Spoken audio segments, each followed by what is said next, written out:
Hello साथियों, नमस्ते। कैसे हैं आप? उम्मीद अच्छे होंगे। इस वीडियो में हम लोग यूपी पुलिस कांस्टेबल 2026 परीक्षा के लिए गागर में सागर जो आरडब्ल्यू की एक प्रसिद्ध सीरीज है, अब ये बुक फॉर्मेट में अवेलेबल है। तो इस बुक से हम लोग सामान्य ज्ञान, स्पेशल टॉपिक और हिंदी जैसे महत्वपूर्ण सब्जेक्ट का रिवीजन करेंगे। आपको पता है गागर में सागर सीरीज आपके सिलेक्शन में अहम योगदान निभाती है, तो आपको इसको जरूर देखना चाहिए। बुक से मैं आपको रिवीजन करवा रहा हूँ, तो इस वीडियो को लाइक कर दें और चैनल को सब्सक्राइब जरूर कर लें। एकदम बेहतरीन तरीके से आपका रिवीजन करवाऊंगा। चलिए वीडियो स्टार्ट करते हैं। हिस्ट्री में हम लोगों ने प्राचीन भारत का इतिहास और मध्यकालीन भारत का इतिहास पढ़ लिया है। इस वीडियो में मैं आपको कंप्लीट आधुनिक भारत के इतिहास का रिवीजन करवाऊंगा। एक एक पॉइंट बहुत ही ज़्यादा महत्वपूर्ण है, तो ध्यान से सुनिएगा। साथियों, 1498 में वास्को डी गामा ने भारत की समुद्री रास्ते की खोज की थी। तो सबसे पहले कौन आया था भारत? पुर्तगाली था वास्को डी गामा। तो सबसे पहले कौन आए भारत में? तो पुर्तगाली आए थे। तो पूछा जाता है कि भारत में यूरोपीय कंपनियों का आगमन का क्रम क्या है। तो सबसे पहले पुर्तगाली आए, फिर अंग्रेज, फिर डच, फिर डेनिश और फिर आए थे स्वीडिश। जो पुर्तगाली भारत आए थे, ये आए थे 1498 में। जो वास्को डी गामा थे, कालीकट केरल के मालाबार तट पर। ठीक है। फिर अंग्रेज आए 1600 ईस्वी में। फिर डच आए थे 1602 में। फिर डेनिश आए थे 1616 में। फिर फ्रांसीसी आए थे 1664 ईस्वी में। फिर लास्ट में आए थे स्वीडिश, जो कि आए थे 1731 में। सबसे लास्ट में आए साथी और सबसे पहले चले गए। और वास्को डी गामा दोबारा भारत में आया था 1502 ईस्वी में। पुर्तगालियों ने अपने पहला कारखाना खोला था कालीकट में। और भारत में पहले पुर्तगाली गवर्नर थे फ्रांसिस्को डी अल्मीडा, और इन्होंने शांत जल की नीति या फिर ब्लू वाटर पॉलिसी की शुरुआत की थी। अल्फांसो डी अल्बुकर्क ने गोवा को बीजापुर के सुल्तान यूसुफ आदिल शाह से 1510 में अधिकृत कर लिया था। अल्फांसो डी अल्बुकर्क ने गोवा में सती प्रथा को समाप्त किया था। और नीनो डी कुन्हा ने भारत में पुर्तगाली सरकार के मुख्यालय को कोचीन से स्थानांतरित कर दिया था। मतलब कोचीन से गोवा में जो अपना मुख्यालय था वो स्थानांतरित कर लिया। अब आइए कुछ प्रमुख युद्ध हैं वो देखते हैं।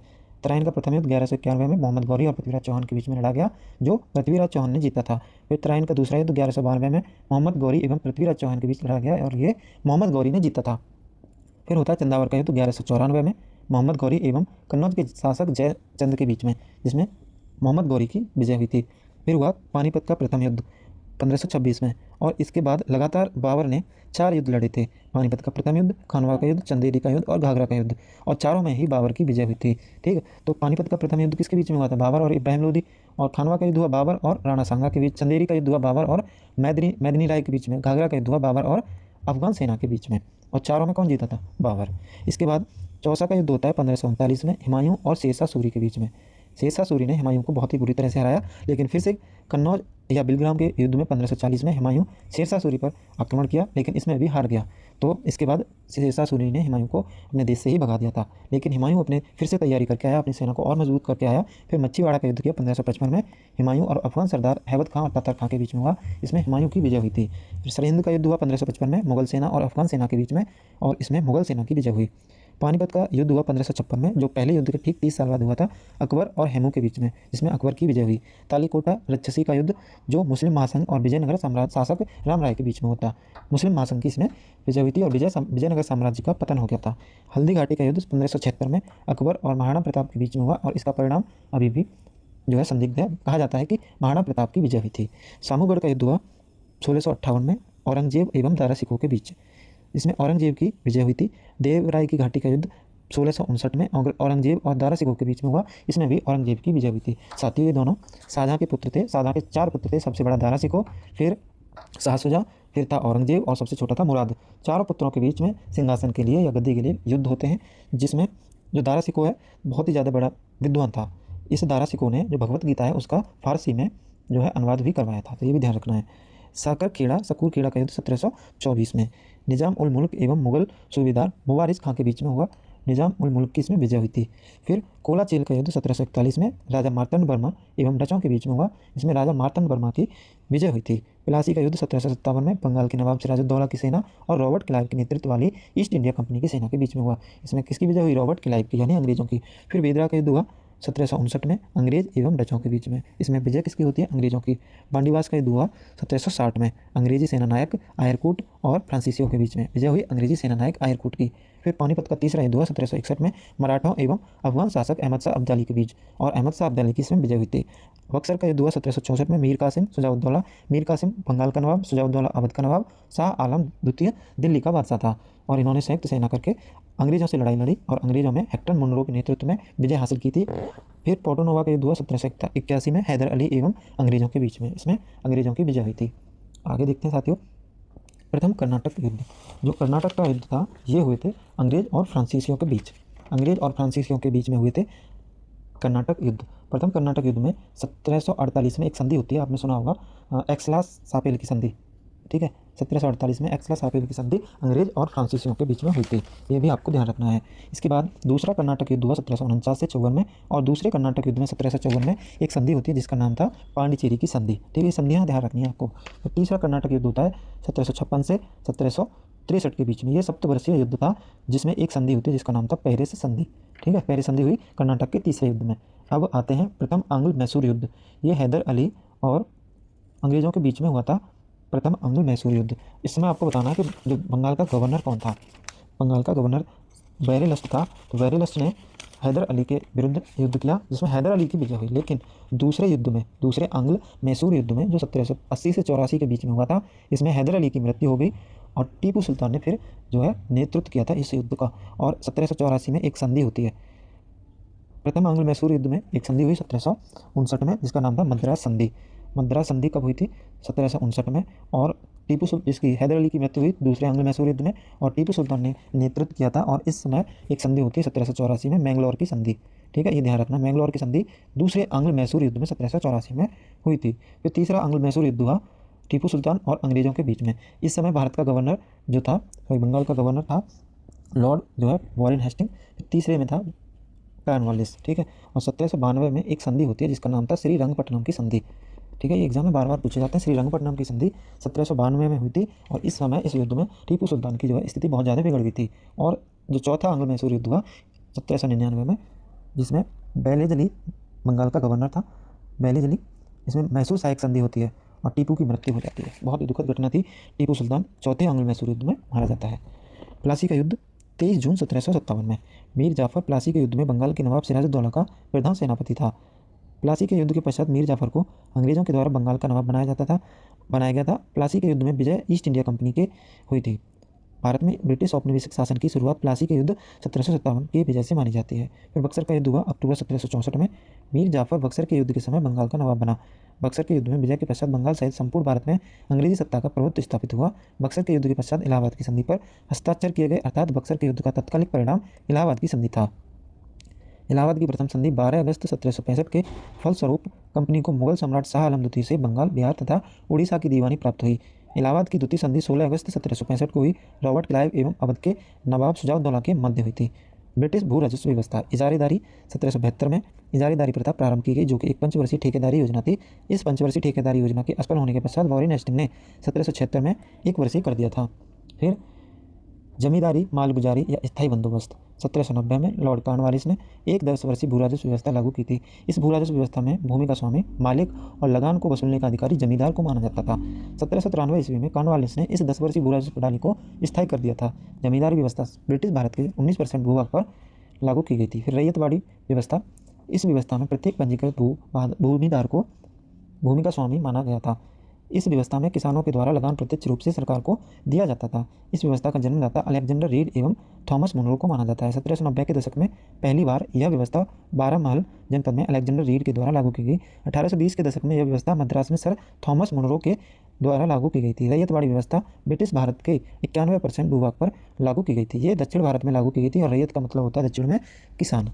मालवाड़ी व्यवस्था, ये उत्तर भारत में थी। इस व्यवस्था का जन्मदाता हॉल्ट मैकेंजी को माना जाता है। हॉल्ट मैकेंजी ने बंगाल में मालवाड़ी व्यवस्था की शुरुआत की गई थी। मालवाड़ी भू राजस्व प्रणाली में मूल इकाई के रूप में गांव को आधार माना जाता है। इस व्यवस्था में गांव के मुखिया से सरकार का लगान वसूली का समझौता होता है। मालवाड़ी व्यवस्था ब्रिटिश भारत के 30% भूभाग पर लागू की गई थी। 1857 की क्रांति, प्रथम भारतीय स्वतंत्रता संग्राम। 31 मई 1857 का दिन 1857 की क्रांति की देशव्यापी शुरुआत के लिए निश्चित किया गया था। 10 मई 1857 को सैनिकों ने आक्रोश में आकर निश्चित समय से पूर्व ही 1857 की क्रांति की शुरुआत मेरठ से कर दी थी। 1857 की क्रांति का प्रतीक कमल एवं रोटी था। मंगल पांडे ने 1857 की क्रांति का सूत्रपात किया। 1857 की क्रांति के समय भारत का गवर्नर जनरल कैनिंग और ब्रिटिश का प्रधानमंत्री पामस्टन था। 1857 की क्रांति का नेतृत्व औपचारिक एवं नामात्र रूप से दिल्ली के सम्राट बहादुर शाह जफर के कर रहे थे। विनायक दामोदर सावरकर ने 1857 की क्रांति को प्रथम भारतीय स्वतंत्रता संग्राम का नाम दिया था। सुरेंद्र नाथ सेन प्रथम भारतीय स्वतंत्रता संग्राम के सरकारी इतिहासकार थे। उर्दू के प्रसिद्ध कवि मिर्जा गालिब ने 1857 की क्रांति का प्रत्यक्ष रूप से अनुभव किया था। ग्वालियर के सिंधिया राजवंश ने 1857 की क्रांति के दौरान अंग्रेजों की सर्वाधिक सहायता की थी। झांसी की रानी लक्ष्मीबाई की मृत्यु 18 जून 1858 को ग्वालियर मध्य प्रदेश में हुई थी। 1857 की क्रांति के प्रमुख केंद्र एवं मुख्य नेता। प्रमुख केंद्र और नेता: दिल्ली में जनरल बख्त खां, मेरठ में कदम सिंह, बरेली में खान बहादुर खान, फर्रुखाबाद में नवाब तफजल हुसैन, कानपुर में नाना साहेब, अंतिम पेशवा बाजीराव द्वितीय के दत्तक पुत्र, लखनऊ में बेगम हजरत महल, फैजाबाद में मौलवी अहमदुल्ला साहब, इलाहाबाद में मौलवी लियाकत अली, गोरखपुर में गजाधर सिंह, झांसी में रानी लक्ष्मीबाई, ग्वालियर में तत्ता टोपे, बिहार में कुंवर सिंह, जगदीशपुर के जमींदार और रायपुर में नारायण सिंह थे। अब आइए कसक विद्रोह देखते हैं, आंदोलन देखते हैं कौन कौन से थे। नील विद्रोह 1859 और 60 में हुआ। पावना विद्रोह 1873-76 में हुआ। दक्कन विद्रोह, किसान सभा आंदोलन, एका आंदोलन 1921, मोपला विद्रोह 1921, फिर बारडोली सत्याग्रह 1928, कीर्ति आंदोलन, अखिल भारतीय किसान सभा 1936, तेभागा आंदोलन और तेलंगाना आंदोलन। आगे देखते हैं प्रमुख नागरिक विद्रोह 1857 से पहले और बाद में। सन्यासी विद्रोह बंगाल में 1770 और 20 में हुआ। पॉलीगर विद्रोह तमिलनाडु में 1795 से 1805 तक। नायक विद्रोह बंगाल में 1806 से 16 तक। दीवान बेलूथम्पी का विद्रोह त्रावणकोर 1808 से 9 में। पाइका विद्रोह उड़ीसा 1817 में। कित्तूर विद्रोह 1824। अहम विद्रोह असम में 1828। बहावी आंदोलन 1830 और 60 के दशक में। कूका विद्रोह पंजाब में 1840 और 72 में। गडकरी विद्रोह महाराष्ट्र में 1844 और 45 में। सन्यासी विद्रोह का उल्लेख बंकिम चंद्र चट्टोपाध्याय ने अपने उपन्यास आनंद मठ में किया है। भारत में बहावी आंदोलन बरेली के सैयद अहमद बरेलवी ने प्रारंभ किया था। इस आंदोलन का प्रमुख केंद्र पटना था। बंगाल के गवर्नर जनरल एवं भारत के गवर्नर जनरल वायसराय कौन कौन है? बंगाल के गवर्नर से संबंधित प्रमुख घटनाएं। पहला गवर्नर था रॉबर्ट क्लाइव 1757 से 60 एवं 65 से 67। बंगाल का प्रथम गवर्नर जनरल, प्लासी का युद्ध 1757, बंगाल में द्वैत शासन का जनक, वर्ष 1765 में इलाहाबाद की संधियाँ। फिर वेंसीटाट हुआ 1760 से 64 में, बक्सर का युद्ध इसी के समय लड़ा गया था। फिर कार्टियर 1769 और 72 तक, बंगाल में अकाल इसी के समय 1770 में हुआ। वारेन हेस्टिंग 1772 से 74 तक बंगाल का अंतिम गवर्नर बना। वर्ष 1772 में बंगाल में द्वैत शासन समाप्ति किया। द्वैत शासन लागू किसके समय हुआ? क्लाइव के समय। समाप्त किसके समय हुआ? वारेन हेस्टिंग के। फिर बंगाल के गवर्नर जनरल बने वारेन हेस्टिंग 1774 से 85 तक। वारेन हेस्टिंग लास्ट में अंतिम बंगाल का गवर्नर था और पहला बंगाल का गवर्नर जनरल था। बंगाल का प्रथम गवर्नर जनरल और रेगुलेटिंग एक्ट 1773 के तहत बना था। कलकत्ता में उच्च न्यायालय सुप्रीम कोर्ट की स्थापना 1774 की थी। प्रथम आंग्ल मराठा युद्ध 1775-82 तक। सलवाई की संधि 1782। 1781 का अधिनियम मुस्लिम शिक्षा सुधार के लिए कलकत्ता में प्रथम मदरसा स्थापित किया 1781 में। द्वितीय आंग्ल मैसूर युद्ध हुआ 1780 और 84 में। मैंगलोर की संधि हुई 1784 में। पिट्स इंडिया एक्ट हुआ 1784 में। सर विलियम जोन्स के द्वारा एशियाटिक सोसाइटी ऑफ बंगाल की स्थापना 15 जनवरी 1784 में हुई थी। कॉर्नवालिस 1786 और 1793 तक और फिर बाद में 1805 में। भारत में नागरिक सिविल सेवा पुलिस व्यवस्था का जनक कॉर्नवालिस को माना जाता है। प्रशासन का यूरोपीकरण किया, सिविल सेवाओं का आधुनिकीकरण किया था। तृतीय आंग्ल मैसूर युद्ध हुआ 1790 से 94 के बीच में। श्रीरंगपट्टनम की संधि 1792 में। कॉर्नवालिस संहिता का निर्माण 1793 में। बंगाल प्रांत में स्थायी बंदोबस्त पद्धति 1793। गाजीपुर उत्तर प्रदेश में इसकी मृत्यु 1805 में हो गई थी और एकमात्र गवर्नर जनरल था जिसकी मृत्यु या समाधि भारत के उत्तर प्रदेश राज्य के गाजीपुर में स्थित है। आगे देखते हैं सर जॉनसोर 1793 से 98 तक। Charter act 1793। हस्तक्षेप की नीति अपनाई। अवध के उत्तराधिकार विवाद में हस्तक्षेप किया था। वेलेजली 1798 से 1805 तक। सहायक संधि 1798 लागू की। चतुर्थ आंग्ल मैसूर युद्ध 1799 में। टीपू सुल्तान की मृत्यु हो गई। कलकत्ता में फोर्ट विलियम कॉलेज की स्थापना 1800 में। बेसिन की संधि 1802 में। एमिन्स की संधि 1802 में और दूसरा आंग्ल मराठा युद्ध 1803 से 1805 में हुआ था। वेलेजली ने स्वयं को बंगाल का शेर कहा था। फिर सर जॉर्ज बार्लो 1805 से 7 तक। बेल्लोर का सिपाही विद्रोह 1806 में हुआ था। मिंटो प्रथम 1807 से 13 तक। अमृतसर की संधि 25 अप्रैल 1809 महाराजा रणजीत सिंह तथा ब्रिटिश ईस्ट इंडिया कंपनी के मध्य। चार्टर एक्ट 1813 मिंटो प्रथम के समय में आया था। हेस्टिंग्स 1813 से 23। आंग्ल नेपाल युद्ध 1814 और 14 से 16 के बीच में हुआ था। सुगौली की संधि 1816 में और सुगौली की संधि के पश्चात हेस्टिंग को मार्कवेज ऑफ हेस्टिंग्स की उपाधि दी थी। तृतीय आंग्ल मराठा युद्ध 1817 और 1819 के बीच में हुआ और पेशवा पद की समाप्ति की घोषणा की गई। डेविड हेयर के द्वारा कलकत्ता में हिंदू कॉलेज की स्थापना 1870 में की गई थी।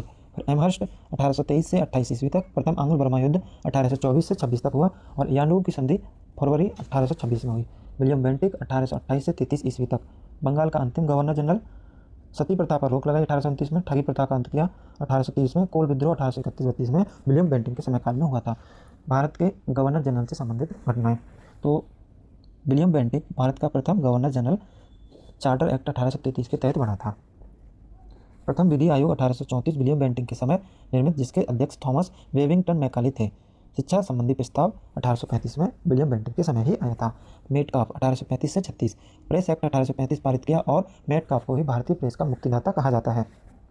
ऑकलैंड 1836 से 42, त्रिपक्षीय संधि जून 1838, प्रथम आंग्ल अफगान युद्ध 1836 से 42 ईस्वी। एलनबरो 1842 से 44 तक रहा। संधि विलय 1843, दास प्रथा का अंत, भारतीय दासता अधिनियम 1843 के तहत ग्वालियर के साथ युद्ध हुआ 1843 में, ग्वालियर के सिंधिया शासकों तथा ब्रिटिश ईस्ट इंडिया कंपनी के मध्य हुआ।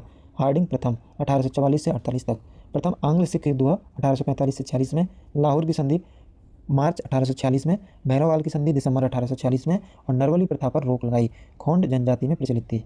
फिर डलहौजी 1848 से 56 तक रहा।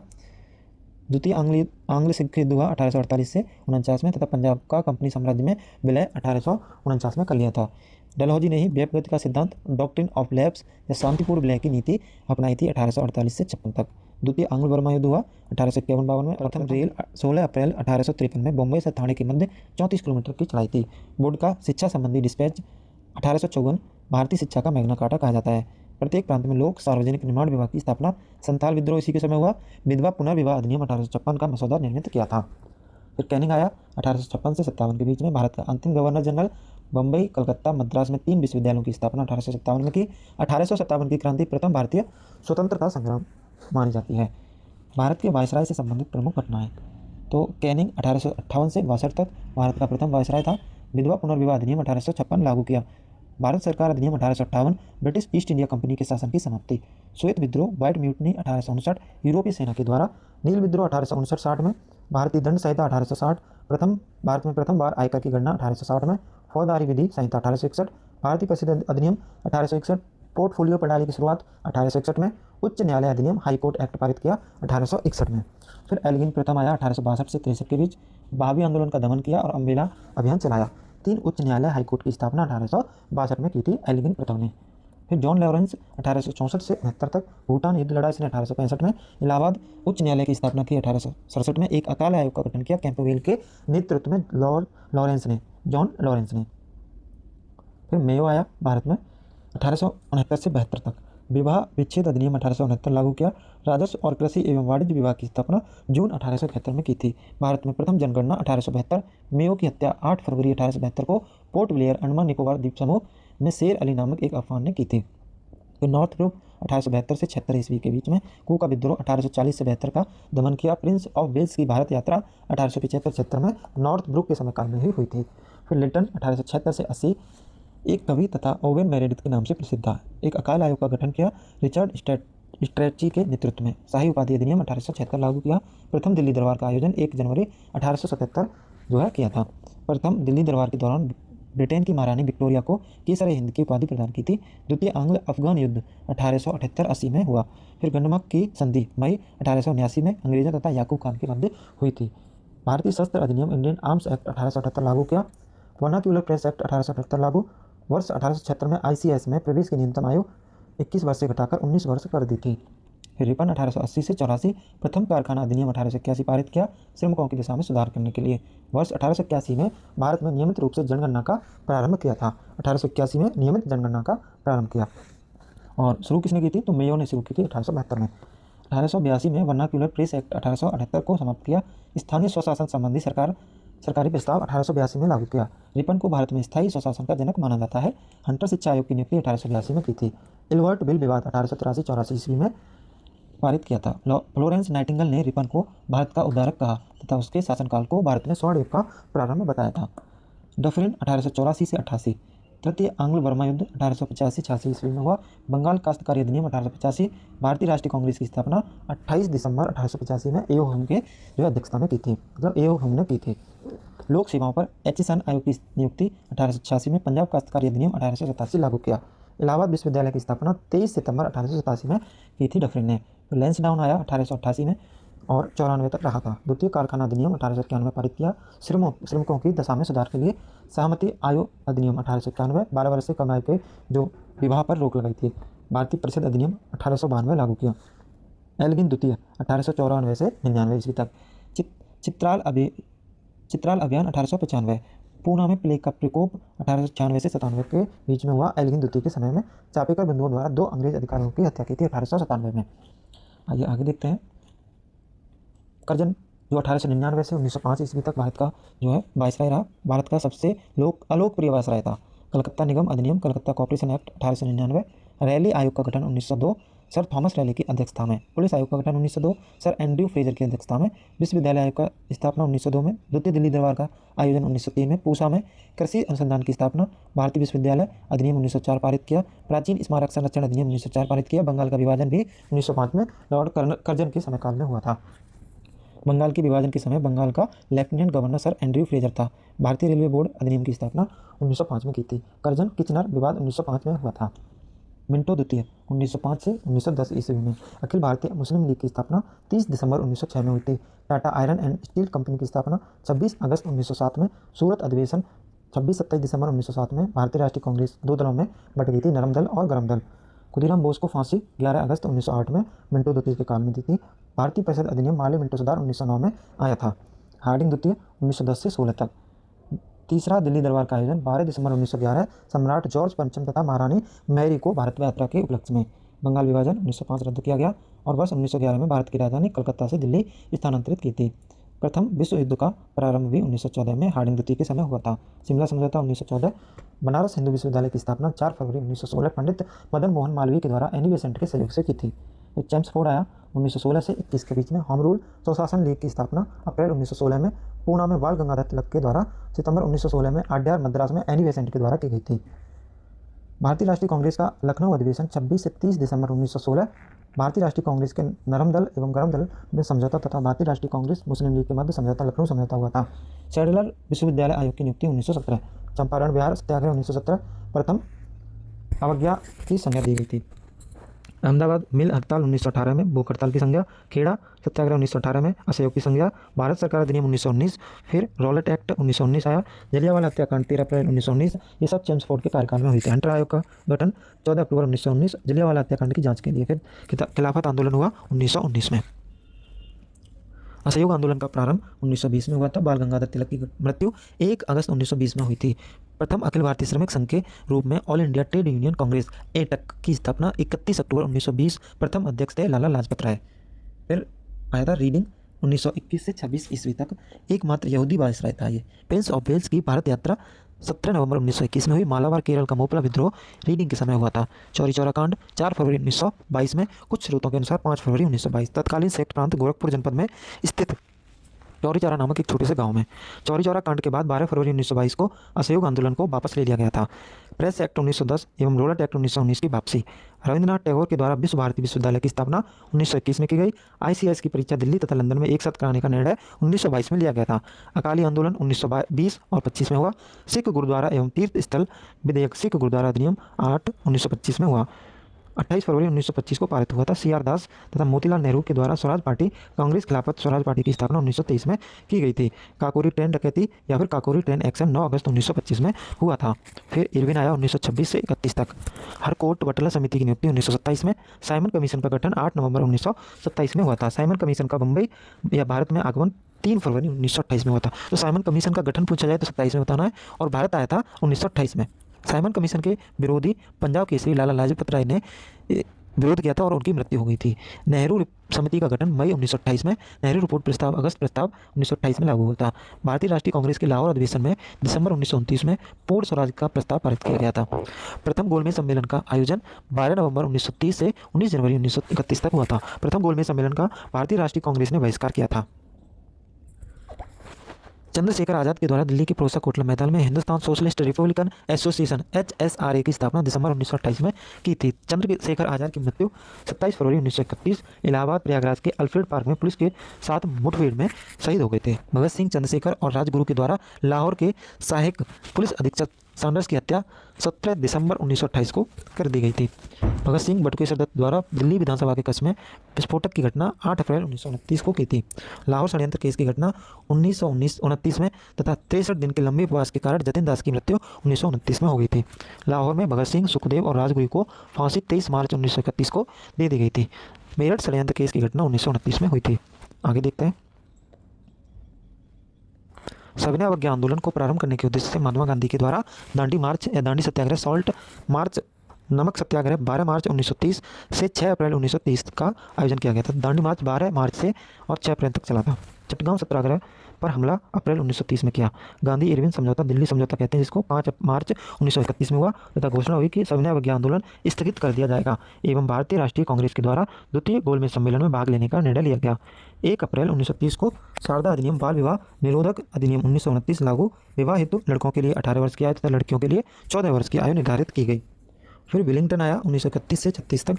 सविनय अवज्ञा आंदोलन को पुनः प्रारंभ करने का निर्णय 29 दिसंबर 1931 को लिया गया था। द्वितीय गोलमेज सम्मेलन का आयोजन 7 सितंबर 1931 से 1 दिसंबर 1931 तक हुआ। द्वितीय गोलमेज सम्मेलन में भाग लेने के लिए भारतीय राष्ट्रीय कांग्रेस के एकमात्र प्रतिनिधि के रूप में महात्मा गांधी 29 अगस्त 1931 को राजपूताना नामक जहाज में लंदन के लिए रवाना हुए थे। तृतीय गोलमेज सम्मेलन का आयोजन 17 नवंबर 1932 से 24 दिसंबर 1932 तक हुआ था। सांप्रदायिक अधिनिर्णय, सांप्रदायिक पंचायत कम्युनल अवार्ड की घोषणा 16 अगस्त 1932 में की थी। पूना पैक्ट 24 सितंबर 1932 में लागू किया। पूना पैक्ट 24 सितंबर 1932 को हुआ था। महात्मा गांधी के द्वारा अखिल भारतीय अस्पृश्यता विरोधी लीग की स्थापना सितंबर 1932 में की गई थी। ब्रिटिश संसद के द्वारा भारत सरकार अधिनियम, गवर्नमेंट ऑफ इंडिया एक्ट पारित किया गया 1935 में। भारतीय रिजर्व बैंक की स्थापना 1 अप्रैल 1935 में हुई। भारतीय रिजर्व बैंक अधिनियम 1934 के तहत में। लखनऊ में अखिल भारतीय किसान सभा की स्थापना अप्रैल 1936 में हुई। प्रथम अध्यक्ष थे स्वामी सहजानंद सरस्वती। फिर लिनलिथगो 1936 से 43 तक। प्रांतीय विधानसभाओं हेतु चुनाव कराने की घोषणा 1937 में की। द्वितीय विश्व युद्ध का प्रारंभ सितंबर 1939 में हुआ। कांग्रेस की प्रांतीय सरकारों को त्यागपत्र देने का आदेश अक्टूबर 1939 में हुआ। Bombay traders dispute act 1948। भारतीय राष्ट्रीय कांग्रेस का हरिपुरा गुजरात अधिवेशन 19-21 फरवरी 1938 सुभाष चंद्र बोस की अध्यक्षता में हुआ था। भारतीय राष्ट्रीय कांग्रेस की त्रिपुरी मध्य प्रदेश में अधिवेशन 10 से 12 मार्च 1939 सुभाष चंद्र बोस की अध्यक्षता में तथा कुछ समय के पश्चात अप्रैल 1939 में सुभाष चंद्र बोस का कांग्रेस से इस्तीफा दे दिया था। कांग्रेस के भीतर फॉरवर्ड ब्लॉक नामक एक नई पार्टी का गठन हुआ मई 1939 में सुभाष चंद्र बोस के द्वारा। मुस्लिम लीग का लाहौर में वार्षिक अधिवेशन 23 मार्च 1940 में पृथक पाकिस्तान की मांग का प्रस्ताव पारित हुआ। प्रस्ताव 8 अगस्त 1940 में आया था लिनलिथगो के समयकाल में। व्यक्तिगत सत्याग्रह अक्टूबर 1940 में हुआ। मार्च 1942 में सर स्टैफोर्ड क्रिप्स के नेतृत्व में क्रिप्स मिशन भारत आया था। आगे देखते हैं। ग्वालियर टैंक बॉम्बे में भारत छोड़ो प्रस्ताव 8 अगस्त 1942 को लागू हुआ। भारत छोड़ो आंदोलन अगस्त 1942। बलिया में चिट्टू पांडे के नेतृत्व में समांतर सरकार की स्थापना अगस्त 1942 में। आज़ाद हिंद फौज की पहली डिवीजन का गठन 1 सितंबर 1942 को हुआ था। फिर वेवेल 1943 से 47 तक। चक्रवर्ती राजगोपालाचारी फार्मूला CR फार्मूला 1944 लागू हुआ। वेवेल योजना, शिमला सम्मेलन जून 1945 में। द्वितीय विश्व युद्ध की समाप्ति सितंबर 1945 में। भारतीय शाही सेना रॉयल इंडियन नेवी विद्रोह 18 फरवरी 1946 हुआ। 24 मार्च 1946 को कैबिनेट मिशन दिल्ली भारत आया था। वेवेल का ब्रेकडाउन प्लान मई 1946 था। प्रत्यक्ष कार्रवाई दिवस 16 अगस्त 1946 मुस्लिम लीग के द्वारा आह्वान की गई। प्रथम अंतरिम राष्ट्रीय सरकार की शपथ 2 सितंबर 1946 को जवाहरलाल नेहरू के नेतृत्व में हुई थी। संविधान सभा की प्रथम बैठक 9 दिसंबर 1946 को मुस्लिम लीग की अनुपस्थिति में हुई थी। क्लीमेंट एटली की घोषणा 20 फरवरी 1947 को। ब्रिटिश सरकार 30 जून 1948 तक भारतीयों को सत्ता सौंप देगी। माउंटबेटन 21 फरवरी 1947 से 21 जून 1948 तक भारत के अंतिम वायसराय तथा स्वतंत्र भारत के प्रथम गवर्नर जनरल थे। माउंटबेटन योजना की घोषणा 3 जून 1947 को हुई थी। भारतीय स्वतंत्रता अधिनियम 1947 माउंटबेटन योजना 3 जून योजना का वैधानिक रूप है। भारत 2 स्वतंत्र डोमिनियन भारत तथा पाकिस्तान में विभाजित 15 अगस्त 1947 को हो जाएंगे। सर रेडक्लिफ की अध्यक्षता में सीमा आयोग का गठन किया गया था। बिरला भवन नई दिल्ली में नाथूराम गोडसे के द्वारा महात्मा गांधी को 30 जनवरी 1948 को गोली मार दी गई थी। चक्रवर्ती राजगोपालाचारी 21 जून 1948 से 26 जनवरी 1950 तक स्वतंत्र भारत के प्रथम तथा अंतिम भारतीय गवर्नर जनरल थे चक्रवर्ती राजगोपालाचारी। ब्रिटिश कालीन भारत की प्रमुख संस्थाएं, गठन, सभा तथा आंदोलन। कलकत्ता मदरसा, इसकी स्थापना 1781 में वॉरेन हेस्टिंग संस्थापक थे। संस्कृत कॉलेज की स्थापना 1791 जोनाथन डंकन। आत्मी सभा राजा राम मोहन राय। फराइजी आंदोलन 1818 में हाजी शरीयतुल्लाह। वेदांत कॉलेज 1825 में राजा राम मोहन राय। युवा या यंग बंगाल की जो अध्यक्ष थे वो थे हेनरी लुइस विवियन डेरोजियो। ब्रह्म समाज की स्थापना 1828 में राजा राम मोहन राय ने। धर्म समाज की स्थापना 1830 में राधाकांत देव ने। लैंड होल्डर्स सोसाइटी की स्थापना 1838 में द्वारकानाथ टैगोर के द्वारा। तत्वबोधिनी सभा 1839 में देवेंद्रनाथ। परमहंस मंडली 1849। दादोबा पांडुरंग तदर दुर्गाराम मोहताजी। रहनुमाई मजद यासनन सभा 1851 में नौरोजी फरदोजी, दादा भाई नौरोजी और SS बंगाली के बीच। राधा स्वामी आंदोलन 1861 में तुलसीराम शिव दयाल सिंह, वेद समाज 1864 में के श्रीधरलू नायडू, केशव चंद्र सेन, साइंटिफिक सोसाइटी 1864 में सर सैयद अहमद खां के द्वारा शुरू की गई थी। The east India association London में 1866 में दादा भाई नौरोजी के द्वारा शुरू की गई। भारतवर्षीय ब्रह्म समाज नव विधान ब्रह्म समाज 1866 में केशव चंद्र सेन ने शुरू किया। देवबंद आंदोलन 1866-67 में मोहम्मद कासिम नानोतबी, राशिद अहमद गंगोई। प्रार्थना समाज 1867 में इसकी आत्मा राम पांडुरंग ने स्थापना की। पूना सार्वजनिक समाज 1870 में महादेव गोविंद रानाडे। सत्यशोधक समाज 1873 में ज्योतिराव गोविंदराव फूले या ज्योतिबा फूले ने इसकी शुरुआत की थी।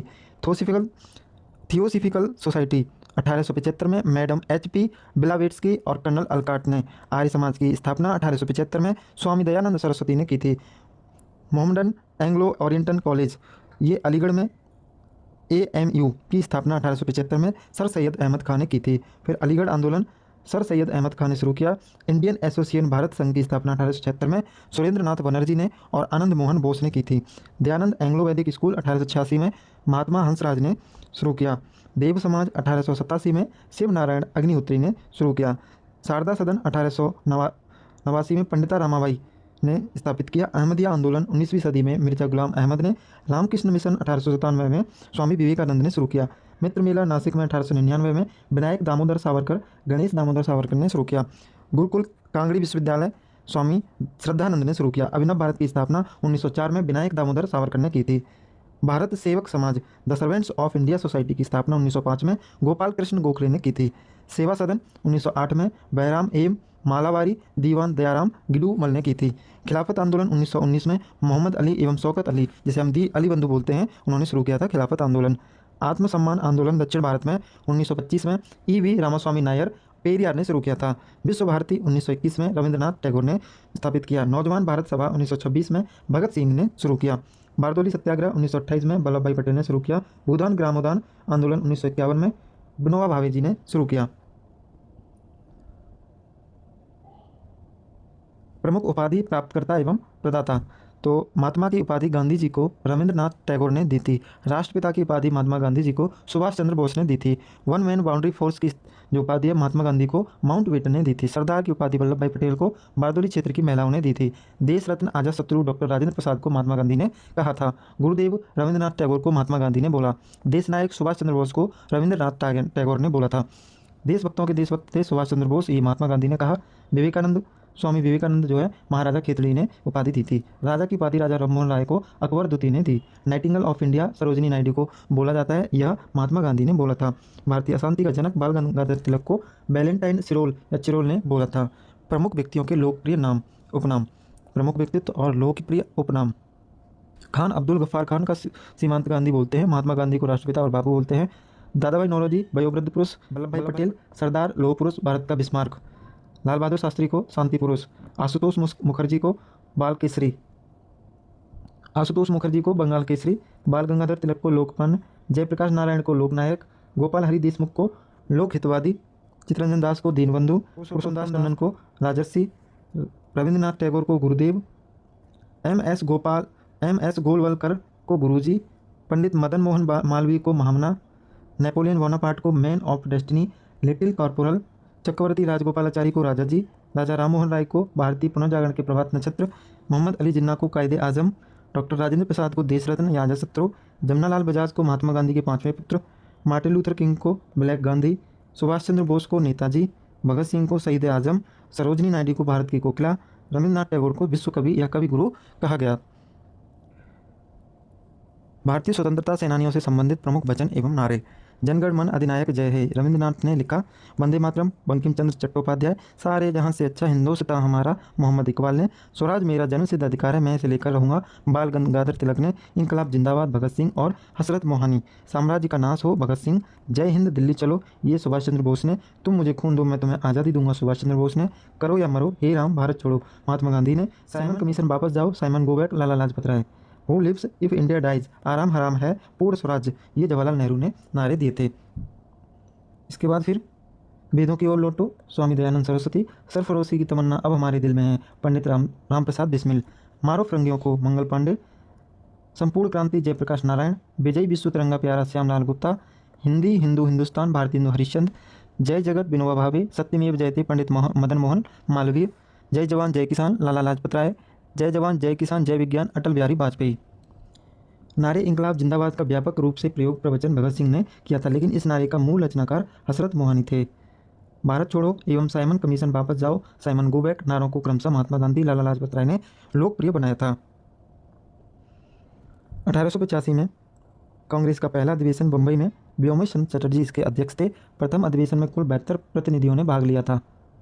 दूसरा अधिवेशन 1886 में कलकत्ता में हुआ, दादा भाई नौरोजी इसके अध्यक्ष थे। प्रथम पारसी थे जो गैर हिंदू थे। तीसरा 87 में मद्रास में हुआ, बदरुद्दीन तैयब जी पहले मुस्लिम। फिर 1888 में चौथा इलाहाबाद में जॉर्ज यूले पहले कांग्रेस या ईसाई, पहले अंग्रेज ईसाई या यूरोपीय अध्यक्ष थे। पाँचवा 1889 में बम्बई में हुआ था, विलियम बेडनवर्ग इसके अध्यक्ष थे। छठा हुआ 1890 में कलकत्ता में फिरोज मेहता अध्यक्ष थे। भारतीय राष्ट्रीय कांग्रेस के इस अधिवेशन को कलकत्ता विश्वविद्यालय की प्रथम महिला स्नातक कादम्बिनी गांगुली ने संबोधित किया था। 1896 में कलकत्ता में हुआ था और रहीमतुल्ला एम सयानी प्रथम बार रविंद्रनाथ टैगोर ने वंदे मातरम गीत गाया था। 1901 में कलकत्ता में दिनसा ई वाचा इसके अध्यक्ष थे। फिर 1905 में बनारस में गोपाल कृष्ण गोखले इसके अध्यक्ष थे। 1907 का जो सूरत का अधिवेशन है ये बहुत ज़्यादा इंपॉर्टेंट है। इसके अध्यक्ष थे रास बिहारी घोष। जो भारतीय राष्ट्रीय कांग्रेस थी वो दो भागों में बट गई, नरम दल और गरम दल। 1908 में मद्रास में हुआ, इसके अध्यक्ष भी रास बिहारी घोष थे। इस अधिवेशन में भारतीय राष्ट्रीय कांग्रेस के संविधान का निर्माण किया गया था। 1911 में कलकत्ता में हुआ था, पंडित बिशन नारायण दर इसके अध्यक्ष थे। प्रथम बार जनगण मन गाया गया था, तो ये भी इंपॉर्टेंट है। फिर 1916 में लखनऊ में अधिवेशन हुआ, अंबिका चरण मजूमदार इसके अध्यक्ष थे। और जो कांग्रेस दो भागों में बटी थी वो उनका एकीकरण हो गया और मुस्लिम लीग के साथ समझौता हुआ। फिर 1917 में कलकत्ता में अधिवेशन हुआ, एनी बेसेंट प्रथम महिला अध्यक्ष बनी। 1919 में अमृतसर में हुआ, मोतीलाल नेहरू इस अधिवेशन में जलियांवाला बाग हत्याकांड की कड़ी निंदा की गई थी। 1920 में नागपुर में हुआ, सी विजय राघवचारी अध्यक्ष थे। 1920 में नागपुर में हुआ। 1923 में विशेष सत्र हुआ दिल्ली में, जिसकी अध्यक्षता की थी मौलाना अबुल कलाम आज़ाद ने। भारतीय राष्ट्रीय कांग्रेस के सबसे युवा अध्यक्ष थे। 1924 में बेलगाम अधिवेशन हुआ, महात्मा गांधी इसके अध्यक्ष थे। भारतीय राष्ट्रीय कांग्रेस का एकमात्र अधिवेशन जिसकी अध्यक्षता गांधी जी ने की थी।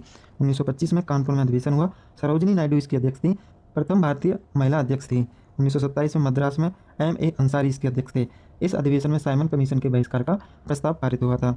1931 में कराची में हुआ, सरदार वल्लभ भाई पटेल इसके अध्यक्ष थे। इस अधिवेशन में गांधी इरविन समझौते का अनुमोदन किया गया था।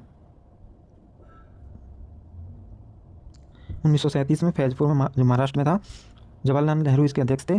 भारतीय राष्ट्रीय कांग्रेस का पहला अधिवेशन जो किसी गांव में हुआ था, फैजपुर महाराष्ट्र में। 1938 में हरिपुरा गुजरात में सुभाष चंद्र बोस इसके अध्यक्ष थे। इस अधिवेशन में राष्ट्रीय योजना समिति का गठन किया गया था। 1940 में रामगढ़ झारखंड में हुआ था, मौलाना अबुल कलाम आज़ाद इसके अध्यक्ष थे। भारतीय राष्ट्रीय कांग्रेस के अध्यक्ष पद पर लगातार 6 वर्षों तक बने रहे थे। 1940 में मेरठ में अधिवेशन हुआ, आचार्य JV कृपलानी इसके अध्यक्ष थे। स्वतंत्रता से पूर्व भारतीय राष्ट्रीय कांग्रेस के अंतिम अधिवेशन के अध्यक्ष थे। 1948 में जयपुर में B. पट्टाभी सीतारमैया अध्यक्ष थे। स्वतंत्रता के पश्चात भारतीय राष्ट्रीय कांग्रेस का प्रथम अधिवेशन हुआ था। अब भारतीय राष्ट्रीय आंदोलन का प्रथम चरण उदारवादी नरमदलीय चरण देखते हैं, 1885 से 1905 तक। भारतीय राष्ट्रीय कांग्रेस की स्थापना एक सेवानिवृत्त अंग्रेज ICS अधिकारी A.O. ह्यूम ने की थी 28 दिसंबर 1885 में। प्रारंभ में इस संस्था का नाम भारतीय राष्ट्रीय कांग्रेस संघ इंडियन नेशनल यूनियन रखा गया था, लेकिन बाद में दादा भाई नौरोजी के सुझाव पर इसका नाम परिवर्तित करके भारतीय राष्ट्रीय कांग्रेस कर दिया।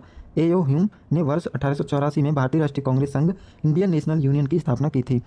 फिर A.O. ह्यूम के अतिरिक्त सुरेंद्रनाथ बनर्जी तथा आनंद मोहन बोस A.O. ह्यूम के अतिरिक्त सुरेंद्रनाथ बनर्जी तथा आनंद मोहन बोस भारतीय राष्ट्रीय कांग्रेस के प्रमुख निर्माता माने जाते हैं।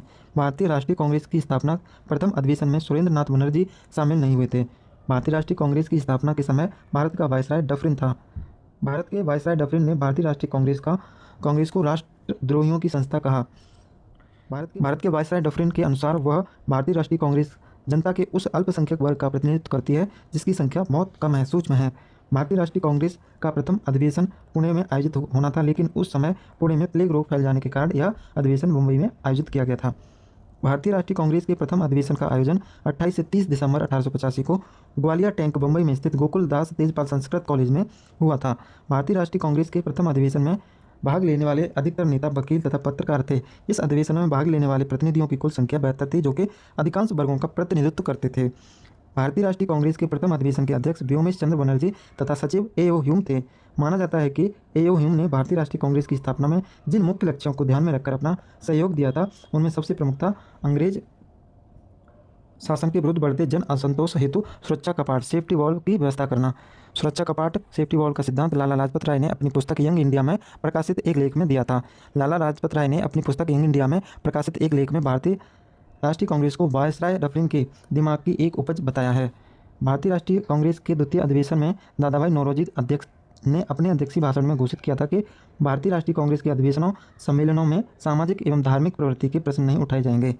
भारतीय राष्ट्रीय कांग्रेस के इस चरण 85 से 1905 तक को उदारवादी नरमदलीय चरण के नाम से भी जाना जाता है, क्योंकि इस चरण में आंदोलन का नेतृत्व मुख्य रूप से उदारवादी नेताओं के द्वारा किया गया था। उदारवादी नरमदलीय चरण के प्रमुख नेता दादाभाई नौरोजी, फिरोज शाह मेहता, दिनसा ई वाचा, व्योमेश चंद्र बनर्जी, सुरेंद्र नाथ बनर्जी, आर.सी. दत्त, बदरुद्दीन तैयब जी, गोपाल कृष्ण गोखले, अंबिका चरण मजूमदार तथा पंडित मदन मोहन मालवीय इत्यादि थे। अब भारतीय राष्ट्रीय आंदोलन का द्वितीय चरण उग्रवादी गर्मदलीय चरण 1905 से 1919 ईस्वी तक। 19वीं शताब्दी के अंतिम वर्षों, विशेषतया 1890 के पश्चात भारत में उग्र राष्ट्रवाद का उदय हुआ और वर्ष 1905 तक आते आते इसने अपना पूर्ण स्वरूप धारण कर लिया था। लाला लाजपत राय लाल, बाल गंगाधर तिलक बाल तथा बिपिन चंद्र पाल, जिन्हें पाल लाल बाल पाल के नाम से जानते हैं, जैसे राष्ट्रवादियों को चरमपंथी कहा गया, क्योंकि भारतीय राष्ट्रीय कांग्रेस में नरमपंथियों के द्वारा प्रतिपादित आदर्शों की तुलना में इन सभी के विचार अत्यंत उग्र थे। अरविंदो घोष भी उग्रवादी राष्ट्रवादी नेताओं में से एक थे। बाल गंगाधर तिलक भारतीय राष्ट्रीय कांग्रेस के सदस्य होने के बावजूद कभी भी इसके अध्यक्ष नहीं चुने गए थे। युगांतर साप्ताहिक पत्र का प्रकाशन वरिंद्र कुमार घोष तथा भूपेंद्र दत्त ने अप्रैल 1906 में प्रारंभ किया था। श्यामजी कृष्ण वर्मा ने वर्ष 1905 में लंदन में भारत स्वराज शासन समिति इंडिया हाउस की स्थापना की थी। यहीं से द सोशलिस्ट नामक एक समाचार पत्र प्रकाशन भी प्रारंभ किया था। 19 जुलाई 1905 को बंगाल के विभाजन की घोषणा हुई थी। कुछ स्रोतों के अनुसार 20 जुलाई 1905 को। 7 अगस्त 1905 को बंगाल विभाजन के विरोध में कलकत्ता के टाउन हॉल में एक विशाल प्रदर्शन का आयोजन किया गया था, जहां से स्वदेशी आंदोलन प्रारंभ करने की घोषणा की गई थी। 15 अगस्त 1906 को नेशनल काउंसिल ऑफ एजुकेशन राष्ट्रीय शिक्षा परिषद की स्थापना की गई। भारतीय राष्ट्रीय कांग्रेस ने कलकत्ता अधिवेशन 1906 में दादाभाई नौरोजी के नेतृत्व में स्वराज या स्वशासन की प्राप्ति को अपना प्रमुख लक्ष्य घोषित किया था। अखिल भारतीय मुस्लिम लीग AIML की स्थापना 30 दिसंबर 1906 को वर्तमान ढाका बांग्लादेश में की गई थी। वर्ष 1908 में मुजफ्फरपुर जिले के न्यायाधीश किंग्सफोर्ड की हत्या करने के उद्देश्य से खुदीराम बोस, प्रफुल्ल चाकी ने उनकी गाड़ी पर बम फेंका था। अरविंदो घोष तथा वरिंद्र कुमार घोष पर अलीपुर षड्यंत्र केस के तहत अभियोग चलाया गया था। वर्ष 1909 में मदनलाल ढींगरा ने कर्नल विलियम कर्जन बाइली की हत्या कर दी थी। विनायक दामोदर सावरकर को 13 मार्च 1910 को नासिक षड्यंत्र केस में गिरफ्तार करके काले पानी की जेल में भेज दिया था। 23 दिसंबर 1912 को भारत के वायसराय हार्डिंग के काफिले पर दिल्ली में बम फेंका गया था, जिसमें वायसराय हार्डिंग के अनेक सेवक मारे गए थे और वायसराय हार्डिंग स्वयं इसमें बुरी तरह से घायल हो गए थे। 1 नवंबर 1913 को लाला हरदयाल ने सैन फ्रांसिस्को संयुक्त राज्य अमेरिका में गदर पार्टी की स्थापना की थी। गदर पार्टी नामक साप्ताहिक पत्र का प्रकाशन गदर पार्टी ने 1857 के विद्रोह की स्मृति में किया था। इस पत्रिका का प्रथम अंक उर्दू में प्रकाशित हुआ था। गदर पार्टी की गतिविधियों में लाला हरदयाल की प्रमुख भूमिका थी। इनके अतिरिक्त करतार सिंह सराबा, सोहन सिंह भाकना, भगवान सिंह और बरकतुल्ला इत्यादि पार्टी के मुख्य सदस्य में से एक थे। इस पार्टी के अधिकांश सदस्य पंजाब के किसान एवं भूतपूर्व सैनिक थे। कामागाटा मारू प्रकरण सितंबर 1914। यह प्रकरण भारतीयों के कनाडा में प्रवेश से संबंधित था। पंजाब के एक क्रांतिकारी एवं उद्यमी बाबा गुरुदत्त सिंह ने एक जापानी जहाज जलपोत कामागाटा मारू को किराए पर लेकर उसमें लगभग 370 से 75 यात्रियों को बैठाकर सिंगापुर से वैंकूवर कनाडा की ओर प्रस्थान किया था। इन सभी यात्रियों का उद्देश्य वैंकूवर कनाडा जाकर वहां पर आनंदमय जीवन व्यतीत करना था और तत्पश्चात भारतीय स्वतंत्रता संग्राम में प्रतिभाग करना था। कनाडा की सरकार ने इस जहाज के यात्रियों को बंदरगाह पर उतरने की अनुमति प्रदान नहीं की थी। मजबूरन यह जहाज जलपोत 27 सितंबर 1914 को कलकत्ता बंदरगाह पर लौट आया था। दिसंबर 1915 में प्रथम विश्व युद्ध के दौरान अफगानिस्तान के काबुल में महेंद्र प्रताप सिंह के नेतृत्व में एक अस्थायी सरकार का गठन किया गया था। भारतीय राष्ट्रीय कांग्रेस के लखनऊ अधिवेशन 1916 की सबसे महत्वपूर्ण उपलब्धियों में से एक थी गरम दल का भारतीय राष्ट्रीय कांग्रेस में 9 वर्षों के बाद प्रवेश। पंडित मदन मोहन मालवीय ने भारतीय राष्ट्रीय कांग्रेस एवं मुस्लिम लीग के मध्य हुए लखनऊ समझौते 1916 का विरोध किया था। आयरिश के होम रूल लीग की तर्ज पर बाल गंगाधर तिलक तथा एनी बेसेंट ने भारत में होम रूल लीग की स्थापना की थी। एनी बेसेंट ने न्यू इंडिया दैनिक पत्र तथा कॉमनवेल्थ साप्ताहिक पत्र का प्रकाशन किया था। होम रूल लीग आंदोलन प्रथम विश्व युद्ध के पश्चात उत्पन्न हुई परिस्थितियों में से एक प्रभावशाली प्रतिक्रिया के रूप में आरंभ हुआ था। होम रूल लीग आंदोलन का मुख्य उद्देश्य भारतीय जनमानस को होम रूल अर्थात स्वशासन के वास्तविक अर्थ से परिचित कराना था। बाल गंगाधर तिलक ने प्रथम होम रूल बैठक बेलगाम कर्नाटक में आयोजित की थी। पूना उनकी होम रूल लीग का मुख्यालय था।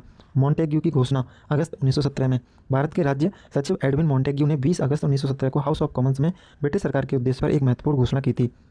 मॉन्टेग्यू की घोषणा का उद्देश्य भारत में उत्तरदायी शासन की स्थापना करना था। बाल गंगाधर तिलक ने मॉन्टेग्यू की घोषणा को सूर्यविहीन ऊषा की संज्ञा दी थी।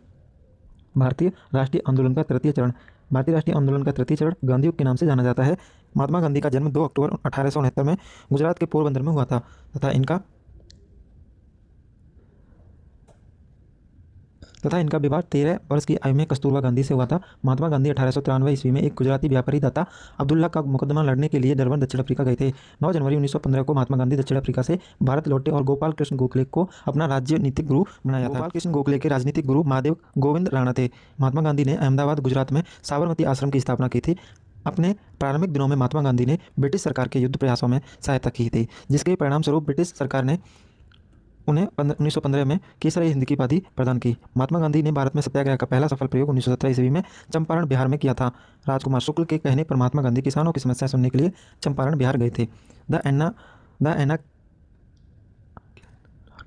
अनार्कियल and revolutionary crimes act of 1919 the anarchical and revolutionary crime act of 1919 Rowlatt act. Sir Sidney Rowlatt की अध्यक्षता में गठित समिति सेडिसन समिति ने जो सिफारिशें की उन्हें रॉलेट एक्ट के नाम से जाना जाता है।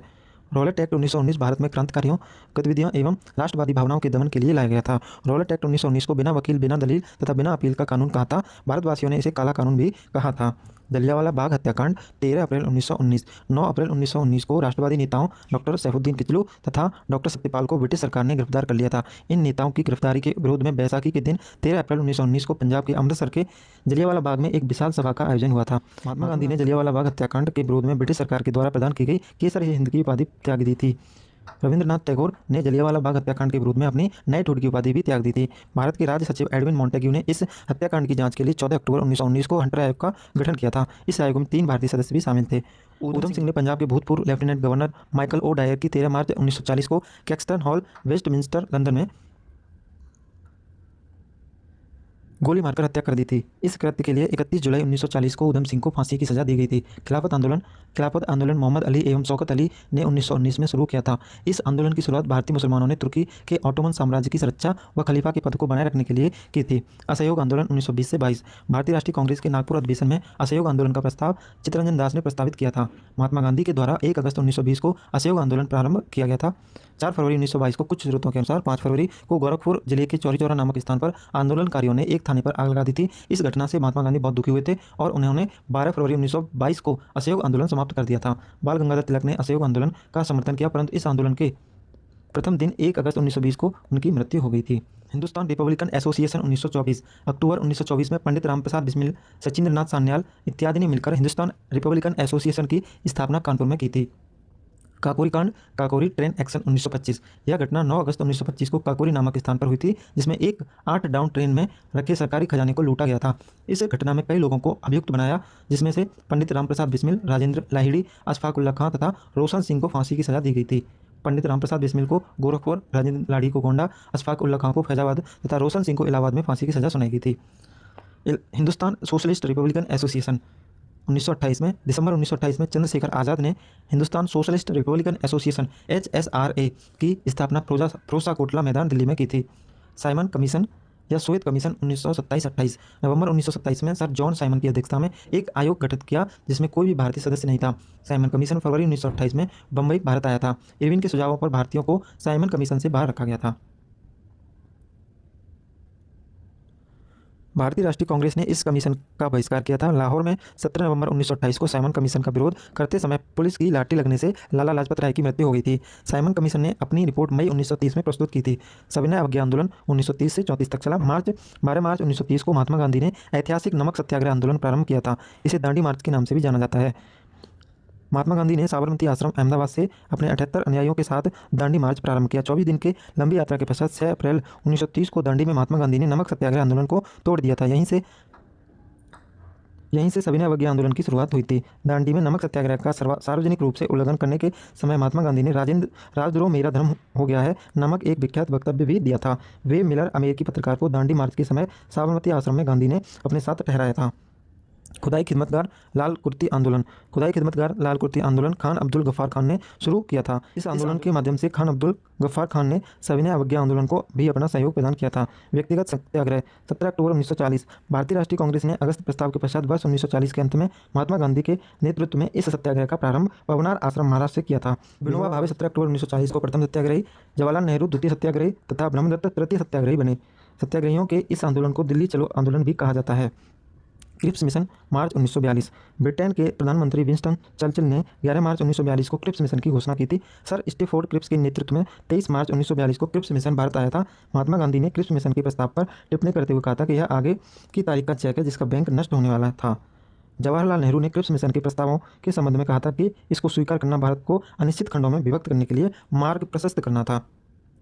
भारतीय राष्ट्रीय कांग्रेस तथा मुस्लिम लीग दोनों ने क्रिप्स मिशन के प्रस्तावों को अस्वीकृत कर दिया। भारत छोड़ो आंदोलन अगस्त 1942। महात्मा गांधी ने भारतीय राष्ट्रीय कांग्रेस को चुनौती देते हुए कहा था कि अगर संघर्ष के प्रस्ताव को स्वीकार नहीं किया गया तो मैं देश की बालू से ही कांग्रेस से भी बड़ा आंदोलन खड़ा कर दूंगा। अंग्रेजों भारत छोड़ो का नारा महात्मा गांधी ने प्रस्तावित किया था। भारतीय राष्ट्रीय कांग्रेस की कार्यकारिणी ने 14 जुलाई 1942 को वर्धा महाराष्ट्र में आयोजित हुई एक बैठक के दौरान संघर्ष के गांधीवादी प्रस्ताव को अपनी मंजूरी प्रदान की थी। 8 अगस्त 1942 को अखिल भारतीय कांग्रेस कमेटी की ग्वालियर टैंक बॉम्बे में एक बैठक आयोजित हुई जिसमें अंग्रेजों भारत छोड़ो का प्रस्ताव सर्वसम्मति से पारित हुआ था। भारत छोड़ो आंदोलन को अगस्त क्रांति के नाम से भी जाना जाता है। 9 अगस्त 1942 को महात्मा गांधी तथा अन्य प्रमुख कांग्रेसी नेताओं को ऑपरेशन जीरो आवर के तहत गिरफ्तार कर लिया था। छात्र, मजदूर तथा कृषक वर्ग भारत छोड़ो आंदोलन की मुख्य रीढ़ थे। मुस्लिम लीग ने भारत छोड़ो आंदोलन का विरोध किया था। भारत छोड़ो आंदोलन के दौरान उषा मेहता ने बॉम्बे में भूमिगत रेडियो स्टेशन की शुरुआत की थी। भारत छोड़ो आंदोलन के दौरान देश के अनेक स्थानों पर समानांतर सरकारों की स्थापना की गई थी। महात्मा गांधी ने करो या मरो का नारा भारत छोड़ो आंदोलन के दौरान दिया था। कैबिनेट मिशन 1946 में ब्रिटेन के प्रधानमंत्री क्लीमेंट एटली ने भारतीय नेताओं से अनौपचारिक स्तर पर बातचीत करने के उद्देश्य से फरवरी 1946 में एक 3 सदस्यीय पैथिक लॉरेंस भारत सचिव, सर स्टेफोर्ड क्रिप्स व्यापार बोर्ड के अध्यक्ष, एवी अलेक्जेंडर नौसेना मंत्री उच्च स्तरीय शिष्टमंडल को भारत में भेजने की घोषणा की थी। पैथिक लॉरेंस के नेतृत्व में 24 मार्च 1946 को कैबिनेट मिशन दिल्ली भारत आया था। कैबिनेट मिशन 1946 की घोषणा करते हुए पैथिक लॉरेंस ने कहा था कि इस मिशन का उद्देश्य भारत के लिए संविधान तैयार करने हेतु शीघ्र ही एक कार्यशाली प्रणाली को तैयार करना है तथा अंतरिम सरकार के गठन हेतु आवश्यक प्रबंधन करना है। कैबिनेट मिशन 1946 ने मुस्लिम लीग के द्वारा की गई पृथक पाकिस्तान की मांग को अस्वीकृत कर दिया था। संविधान सभा का चुनाव 1946 में हुआ। कैबिनेट मिशन के अंतर्गत संविधान सभा के गठन के लिए जुलाई 1946 में प्रांतीय व्यवस्थापिकाओं में चुनाव आयोजित हुए थे। ब्रिटिश भारत के प्रांतों के लिए आवंटित कुल 296 सीटों में से भारतीय राष्ट्रीय कांग्रेस को 208, मुस्लिम लीग को 73 तथा अन्य छोटे दलों को 15 सीटें प्राप्त हुई थी। 16 अगस्त 1946 को मुस्लिम लीग ने पाकिस्तान की प्राप्ति के उद्देश्य से प्रत्यक्ष कार्रवाई दिवस मनाने का आह्वान किया।